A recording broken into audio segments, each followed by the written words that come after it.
Imagine sitting in a small, cold apartment, broke, divorced, raising a child on your own, and yet holding on to a dream so powerful, it would one day change the world. This is the story of J.K. Rowling, the woman who went from rock bottom to creating one of the most successful book franchises in history, Harry Potter. Early life and struggles. Joanne Rowling, born in Yate, England, in 1965, grew up in a modest household. She was a shy, book-loving child with an extraordinary imagination. From a young age, she dreamed of being a writer, but her life was far from easy. She endured a strained relationship with her father and the loss of her mother to multiple sclerosis. This pain, this grief, became fuel for her storytelling, shaping themes of loss, resilience, and hope in her future books. In her 20s, Rowling faced some of her darkest years. After moving to Portugal to teach English, she fell in love, married quickly, and had a daughter. But the marriage collapsed. She returned to the UK as a single mother, unemployed, and relying on welfare.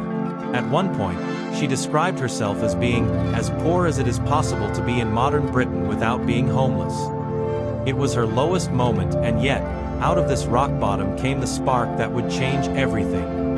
On a delayed train from Manchester to London in 1990, the idea struck her.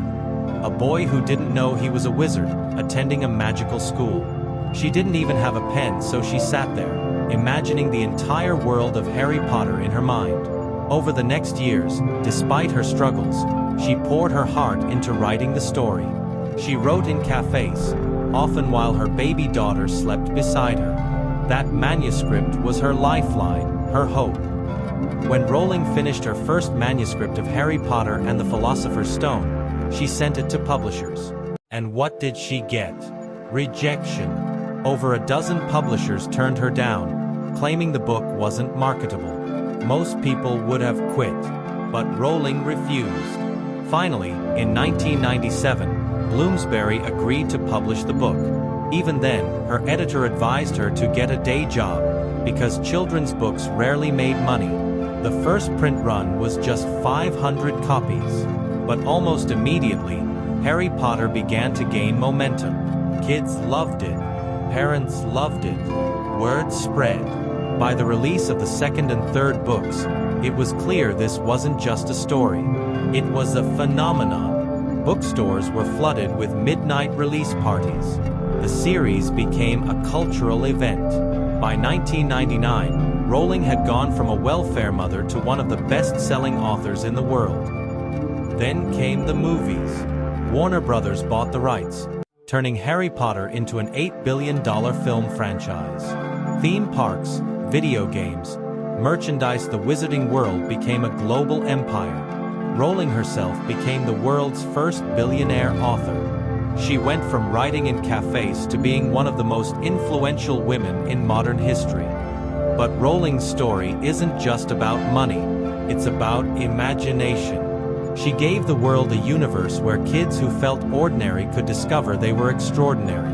She inspired millions of children to pick up a book and believe in magic again. Even in the face of criticism, setbacks, and challenges, she continues to write and inspire.